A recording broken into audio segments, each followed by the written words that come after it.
Halo teman-teman sekalian, kita bertemu lagi dalam perkuliahan kalkulus. Kali ini kita akan membahas tentang sistem persamaan. Oke, sebelum kita mulai, mari kita lihat mengenai tujuan dari pembelajaran ini. Setelah mempelajari materi ini, mahasiswa diharapkan mampu menguasai materi sistem persamaan dalam matematika dan kegunaannya. Oke, kita masuk ke uraian materi. Yang pertama mengenai persamaan matematika. Dalam sebuah persamaan matematika dikenal nanti istilahnya peubah atau perubah dan nanti adanya variabel ya.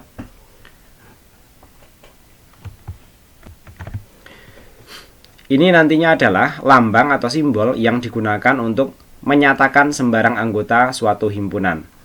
Sebagai contoh, jika suatu himpunan berupa bilangan R atau bilangan real, maka variabel tersebut dinamakan sebagai perubah real. Variabel dalam matematika biasanya dinyatakan dalam huruf seperti berikut ya, seperti X, Y, Z, A, B, C, X1, Y3, dan seterusnya. Oke, mungkin teman-teman biar lebih paham, mari kita lihat contohnya. Misalnya, Haji Darmono mempunyai peternakan sapi yang besar, di mana X menyatakan jumlah sapi. Sapi milik Haji Darmono adalah sebanyak 3.500 ekor.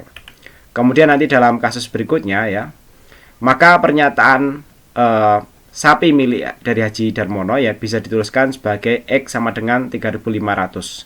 Sehingga nanti kalau kita memiliki suatu perhitungan yang terkait dengan jumlah sapi yang dimiliki oleh Bapak Haji Darmono ini ya, maka nanti bisa kita nyatakan dengan X yang mewakili nilai 3.500. Operasi matematika dengan menggunakan variabel yang menjadi lebih mudah dituliskan ya. Contohnya jumlah sapi yang dikalikan adalah 2, maka nanti bisa kita nyatakan dengan 2X ya, dimana 2X ini maksudnya adalah 2 dikalikan 3.500 yang tadi sudah kita simbolisasikan dengan seperti ini. Maka 2X ini nanti nilainya sama dengan 7.000 ekor sapi Pak Darmono. Misalnya masing-masing sapi itu membutuhkan 2 ember air misalnya seperti itu. Maka nanti nilai kebutuhan berapa ember air yang dibutuhkan untuk sapi milik Pak Haji Darmono bisa dihitung ya menjadi 7.000 ekor sapi ya. Oke, kita masuk ke persamaan linier. Persamaan linier dibentuk dengan himpunan bilangan real dan membentuk suatu garis lurus nanti dalam grafik Kartesius ya, atau diagram Kartesius. Persamaan linier biasanya ditulis dalam bentuk seperti Y sama dengan AX plus B ya. Biasanya bentuknya seperti ini. Nah, dengan A-nya tidak sama dengan 0 ya, karena kalau A-nya sama dengan 0 ini Y sama dengan B saja, karena A dikalikan X nilainya pasti 0 ya. Oke, kita kembali ke sini. Untuk menyelesaikan persamaan linier, maka dilakukan penyelesaian dengan operasi matematika. Sebagai contoh, carilah penyelesaian dari persamaan berikut ini. Misalnya kita punya 2X plus 6 sama dengan 10 ya. Maka kita kalau diminta untuk menyelesaikan dari persamaan ini ya, maka kita bisa mengoperasikan seperti ini ya. Yaitu keduanya nanti misalnya kita kurangi dengan itu ya nilai 6 ya, maka di sini 2X plus 6 sama dengan 10 min 6 ya. Nah, ini maksudnya 6-nya dipindah ke sini ya, sehingga nanti ini tinggal 2X ya, dan 10 min 6-nya sama dengan 4. Sehingga kalau dua-duanya kita bagi 2 ya, maka X-nya sama dengan 2. Maka di sini kita sebut sebagai penyelesaian dari persamaan 2X plus 6 sama dengan 10, yaitu X sama dengan 2. Oke, kurang lebih nanti seperti itu untuk persamaan linier ya. Berikutnya kita masuk ke persamaan kuadrat. Bentuk umum persamaan kuadrat adalah AX kuadrat ya, plus BX plus C sama dengan 0 ya, dengan A-nya tidak sama dengan 0. Bilangan real T ya, disebut akar dari persamaan kuadrat AX plus BX plus C sama dengan 0 jika memenuhi AT kuadrat plus BT plus C tidak sama dengan 0 ya. Penyelesaian persamaan kuadrat ya dilakukan untuk mendapatkan akar-akar persamaan tersebut, di mana dapat dilakukan dengan 3 cara, yaitu nanti bisa dengan pemfaktoran, kemudian yang kedua bisa dengan melengkapkan kuadrat, dan yang terakhir bisa menggunakan rumus ABC, bukan ABCD ya, seperti Ya, itu yang sempat viral itu ya. Oke, kita lihat ke contoh ya, agar kita bisa melihat ya cara-cara bagaimana untuk menyelesaikan persamaan kuadrat ya. Contohnya, carilah akar persamaan kuadrat x kuadrat min 4x min 5 sama dengan 0 ya. Maka penyelesaiannya dengan cara yang pertama, yaitu dengan pemfaktoran. Nah, untuk pemfaktoran ya, persamaan ini kita masukkan ke sini dulu, yaitu x kuadrat min 4x min 5 sama dengan 0 ya.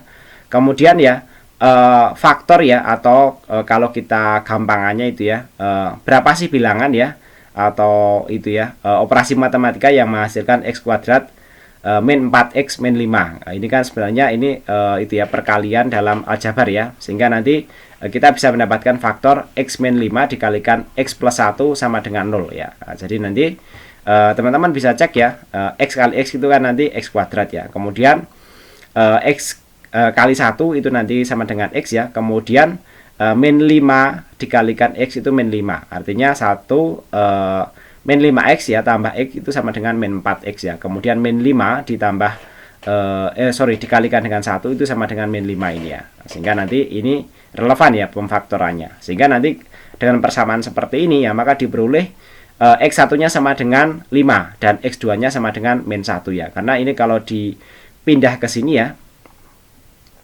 bilangan 0 itu kan dibagi dengan bilangan apapun hasilnya tetap 0 ya. Sehingga nanti kalau ini sudah pindah ke sini, ini nanti menjadi 5 dan yang ini menjadi min 1 ya. Itulah cara penyelesaian persamaan kuadrat menggunakan teknik pemfaktoran ya. Selanjutnya adalah dengan melengkapkan kuadrat ya. Nah, untuk contoh melengkapkan kuadrat nanti caranya kurang lebih seperti berikut ya. Yang pertama, nilai yang ini ya, tidak ada variabelnya kita pindah ke sini ya, yaitu x kuadrat min 4x min 5 ya. 5-nya kita pindah ke sini ya. Sehingga nanti kita dapatkan di sini x kuadrat min 4x ya. Nah, x kuadrat min 4x ini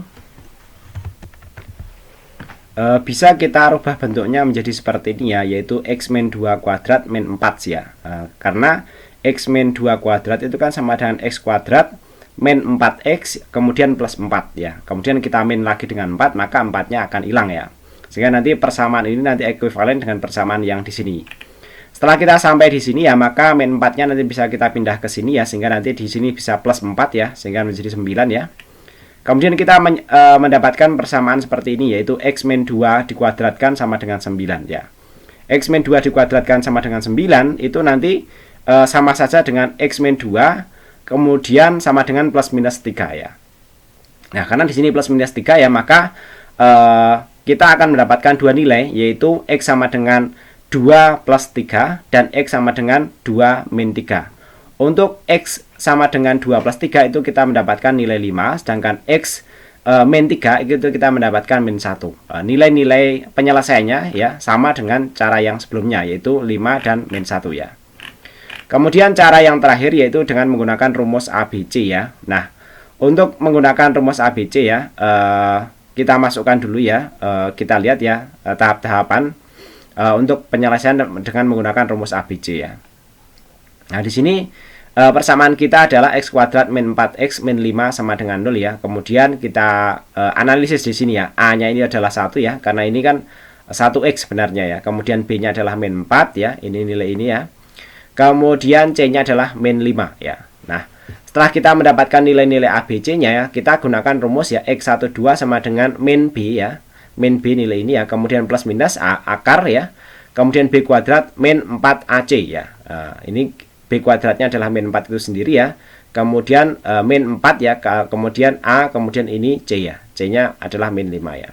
Sehingga nilai-nilai tadi kita masukkan ya, ini min 4 ya, plus minus akar ya, dalam tanda kurung min 4 kuadrat ya, min 4 dikalikan 1 dikalikan min 5 ya, dibagi di sini adalah 2A ya, A nya adalah 1 ya, sehingga nanti 2 kali 1.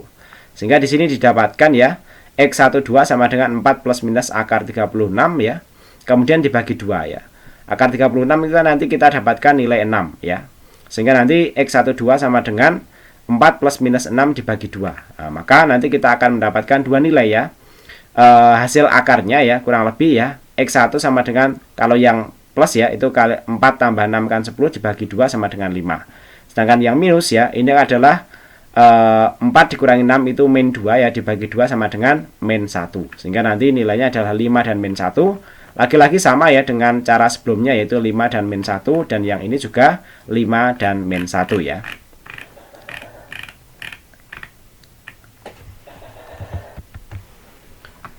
Nah, lanjut kita pelajari tentang bentuk ya. Semua nilai A yang positif ya, maka nilai mutlak A-nya adalah A ya. Nilai mutlak A sama dengan A, maka X sama dengan plus minus A ya. Kita coba selesaikan persamaan ya, nilai mutlak dari 2X min 3 sama dengan 9 ya. Maka jawabannya adalah ya 2X min 3 plus minus 9 ya. Seperti ini ya rumusnya ya. Sehingga nanti kita akan mendapatkan dua nilai ya. Yang pertama 2x min 3 yang plus 9 ya. Sehingga di sini kalau kita pindah ya, ini 2x sama dengan 12, sehingga didapatkan nilai x-nya sama dengan 6. Sedangkan 2x min 3 yang sama dengan min 9 ya, maka ketika ini dipindah ya, maka didapatkan 2x sama dengan min 6, sehingga x-nya didapatkan nilai min 3 ya. Sedangkan bentuk yang lain ya dapat terlihat seperti berikut ya, yaitu S per 2 min 1 sama dengan 2 ya. Sehingga nanti didapatkan bahwa S per 2 min 1 sama dengan plus minus 2. Ini penyelesaian untuk bentuk dari nilai mutlak ya. Sehingga untuk yang plus 2-nya ya, kita dapatkan S dibagi 2 min 1 sama dengan 2 ya. Sehingga S plus 2 sama dengan 3 ya. Sehingga nanti S-nya sama dengan 6. Sedangkan yang S plus 2 min 1 sama dengan min 2 ya, maka S plus 2-nya sama dengan 1 ya. Karena ini kalau kita pindah ke sini, ini kan min 2 plus 1. Kemudian sehingga nanti didapatkan bukan X ya, tapi S ini ya, S sama dengan min 2. Sehingga nanti didapatkan S sama dengan 6 atau S sama dengan min 2. Penyelesaiannya nanti ada 2 ya untuk nilai mutlak, ataupun nanti seperti yang tadi sudah kita pelajari, yaitu tentang persamaan kuadrat ya.